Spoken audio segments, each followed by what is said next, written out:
今年嘅施政報告公布咗，樓市竟然冇躺收，市場期望活化樓市嘅招數不但救房通冇喺今次嘅施政報告度出現，同時100蚊印花稅提升至600萬物業皆全數落空，所以香港政府就係對樓市見死不救，香港嘅樓市即將玩完。但事實到底係咪咁樣呢？大家好，我係阿米。我相信喺啱啱個星期，好多樓市持份者其實都經歷咗好多特別嘅消息，包括上星期有消息話政府會重推租置計劃，有大量嘅人用嚟做新聞去講政府嘅問題之外，其實喺買樓嘅世界見到美國已經減息0.25厘，香港銀行已經跟減咗0.125厘，同時 CCL 突破咗58周嘅高位，呢啲喺市場上又唔見好多人講喎。咁點解究竟我哋又要期望政府去推舉一啲有利樓市嘅措施呢？其實我發現一啲比較睇淡嘅報道都好得意㗎，喺任何一個消息都可以講到樓市即將末日咁樣，但係喺事實上係咪真係要政府去救個樓市先會復甦呢？所以喺呢條片，我會同大家用投資者嘅角度睇下呢一個對樓市冇躺嘅施政報告其實係反映緊啲乜嘢。想知道嘅朋友記住將呢條影片睇到最後，同時支持我嘅朋友麻煩你哋而家撳個讚先，不但可以表達對我嘅支持，同埋日後你都可以喺播放列表入面揾翻呢條片嚟重溫。最後，如果你都想定期接受對你財富有幫助嘅資訊，可以而家就訂閱我哋呢個頻道，接受我哋逢星期五上晝8點半為你更新嘅影片。而家馬上進入今日嘅內容。其實啱啱嗰條片我同大家都分享過，政府係一個平衡嘅角色，係好多人都唔識用政府嘅角度去睇呢個樓市市場。有任何利好樓市嘅措施，又話政府托市；有任何不似預期嘅措施，又話政府唔做嘢。由於政府只係一個平衡嘅角色，最後決定樓價嘅係市場，所以政府做多或者做少咗嘢，只會得到一啲短期嘅效果。正如喺2024年頭，政府已經設立，喺稍後嘅時間連按揭制度都放寬埋，標準按揭已經去翻借70%。其實你睇翻設立之後幾個月個樓市係升得好急嘅，係突然一個 U-turn 咁樣彈咗上去，但係幾個月之後就無以為繼。咁大家再考慮翻當時嘅利率仍然高企，租金亦唔似今年咁樣大升，股市仍然死氣沉沉，真係出咗招，嗰啲突發性嘅購買力用咗就會冇噶啦。但係而家講淡嗰啲新聞又係幾得意嘅。原來一啲預期冇發生嘅事情就係一個睇淡嘅理由。講到600萬樓價冇100蚊印花稅又係要啲。其實之前我嘅觀眾留言，我都對呢個建議嘅睇法期望唔係好大。大家要知道政府係想幫年輕人上車去解決居住問題。政府放寬印花稅門檻喺400萬以下，已經有好多嘅上車盤俾大家選擇。半年後嘅今日，見到印花稅呢招有用，又覺得個門檻即刻要提升到600萬，會唔會貪心咗少少呢？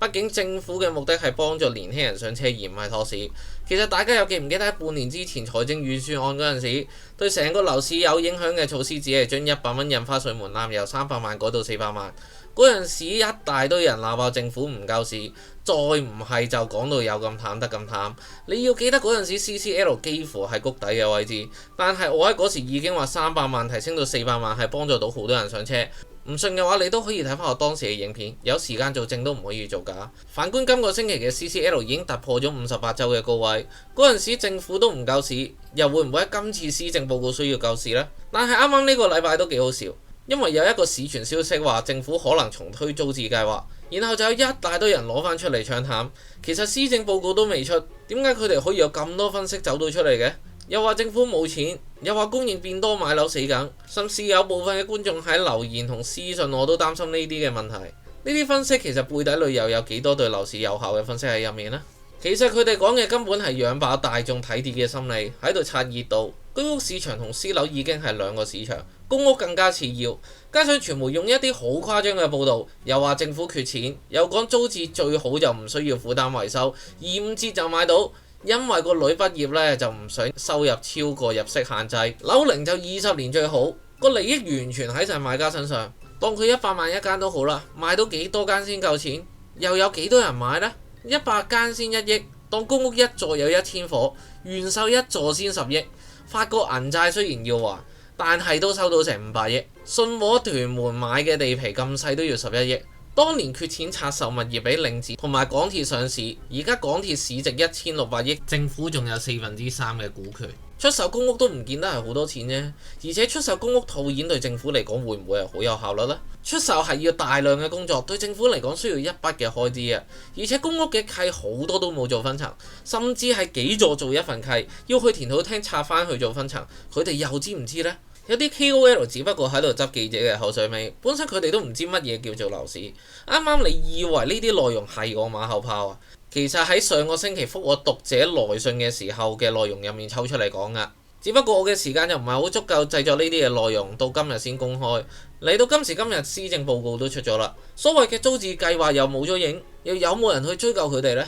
不過作為一個投資者，你要切記你做投資中間係有好多嘅責任喺入面。我哋要知道實質嘅政策行咗之後，個市場有乜嘢影響已經足夠，亦無需作過分嘅猜測。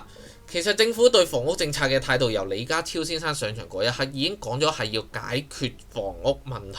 大家有冇諗過呢幾年政府減咗幾多住宅印花稅呢？咁你想買樓上車嘅，咪放寬咗個門檻，400萬以下都好容易上車咯。即使400萬以上，其實個印花稅都比之前減咗好多噶啦。有更加多嘅人想入住公營房屋，政府咪增加公營房屋比例咯。又有好多人住公營房屋住咗好多年，但係又買唔到樓，咁政府咪提供一啲方法俾佢哋去買樓，例如係居屋或者之前講嘅租置項目咯。你唔難發現用呢啲方法去分析政府就好容易推理到所有嘅事情。但係正如我啱啱星期五嗰條片講嘅嘢係一樣，好多人都認為房屋問題不在我方，係出咗喺社會嘅身上，希望政府做更加多嘅工作去幫助到佢哋。但係呢啲人都好得意嘅，佢哋係希望個價錢跌到佢哋買到樓，但係個樓價真係跌咗幾年啦，佢哋都唔會買樓，仲要話俾你聽有排跌。其實嗰啲問題根本就唔係出喺政府身上，而係嗰啲人自己本身身上。政府而家準備咗好多機會俾啲真係有需要嘅人去解決佢哋嘅住屋問題，但係呢個星期你哋見到嘅全部都係對政府嘅負面評論，同埋係講樓價會繼續跌。個原因就係因為講責任不在我方，永遠係吸引到最多嘅人嘅眼球，同埋有最大嘅流量，而唔係真心同你思考投資香港嘅物業。咁嚟到呢度，我哋投資者要諗下政府嘅政策對樓市有咩嘅影響。咁我哋都知道政府嘅大方向係解決房屋問題。喺我哋手上所知嘅就係增加公營房屋比例，同時亦希望解決到後生仔上車嘅問題。根本冇話要做一啲事情去激活個樓市，因為樓市本身自己都係一個活嘅物體，而唔係一件死物。正如上條片咁樣講，政府再做一啲政策去幫助都好啦，只能夠好心做壞事。講到上年嘅設立，只不過係將刻意控制買樓需求嘅限制移除咗。所以亦唔需要期望樓市需要政府嘅幫助先能夠重新進入升軌。如果政府真係要做好多事情去激活呢個樓市嘅話，可能個樓市都真係幾唔掂。但係我哋睇翻今個星期出嘅 CCL 係創58週新高，可能呢個數字對大家嚟講都係冇咩感覺，仲係跌咗好多。我再俾大家睇下5月 HIBOR 急跌到今日嘅 CCL 走勢。其實今個星期嘅 CCL 同時係突破咗短期嘅壓力位而跳升到58週嘅高位。雖然以長期嚟講應該仲有少少嘅壓力喺入面，但係呢啲一個又一個嘅信號，我哋投資者係不能不忽視嘅。嗰啲話咩一個星期跌1.幾%啊、0.7% 嗰啲，我喺之前嘅影片好多都解釋咗。我發現我真係冇咁多時間再去慢慢解釋，自己有興趣都可以睇翻我之前嘅影片講啲乜嘢。但係始終有啲人係唔信就唔信，因為本身佢可能都唔係一個投資者，又唔願意相信自身係有一定嘅問題，又點會明白我喺度講啲乜嘢呢？至於我之前講嘅利率下跌同租金上升，其實而家都繼續喺度發生緊。美國已經減咗息0.25厘，香港都跟減埋0.125厘，供緊樓嘅業主又公平咗啦。真係有買樓需要又有能力嘅人，見到有着數咪買咯，見到個市升咪買咯。